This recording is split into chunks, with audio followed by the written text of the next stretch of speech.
Hi, I'm Aditi and I'm a book potato. It's pretty much similar to that, like of a couch potato, if that makes more sense. Today I'm going to review the Castle of Otranto, and it is one of the first English Gothic novels that just completely gave rise to a new kind of a genre, and it has now become something so big, so huge that we see it in movies, and there are many horror stories nowadays, but though we do not use the term gothic to be exact, but this is where all of the present day horror stories and horror imaginations come from. Well, Walpole has very successfully included in his novel all the supernatural elements of very eerie, dark underground passages beneath the castle, and then there are paintings that move on the wall, and in one scene even the painting falls down and its size appear, like ghosts appear out of nowhere and comes in front of the characters.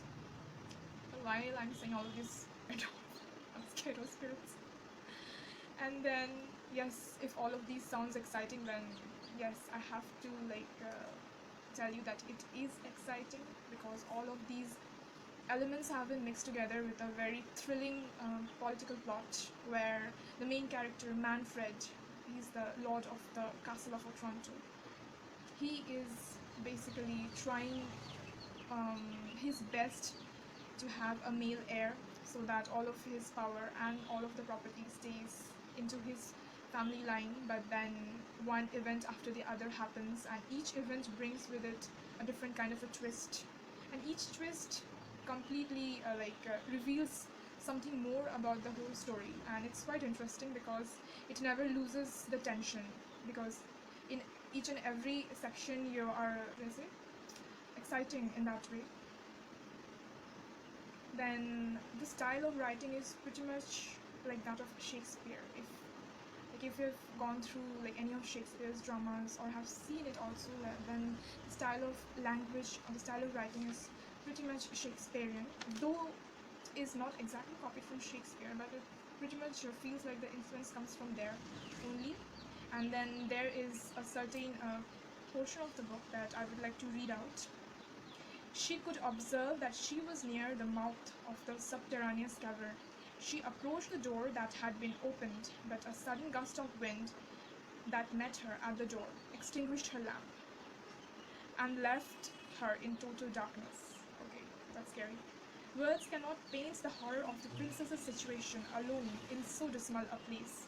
Her mind impressed with all the terrible events of the day, hopeless of escaping, she addressed herself to every saint in heaven and inwardly implored their assistance.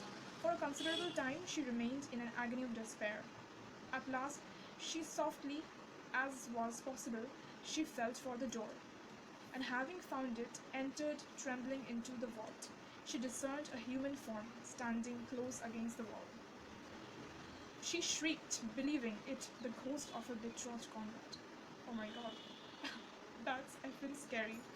Certainly, if I had been there, in a dark place, and if my lamp had gone out, I would have almost died of heart attack. No wonder why this novel turned into an inspiration for the whole gothic genre, because it involves so much of spookiness in it. If you haven't gone through the Castle of Otranto yet, then I must say that it's time you do give it a read, because it's quite an exciting one and you won't just lose your interest in it.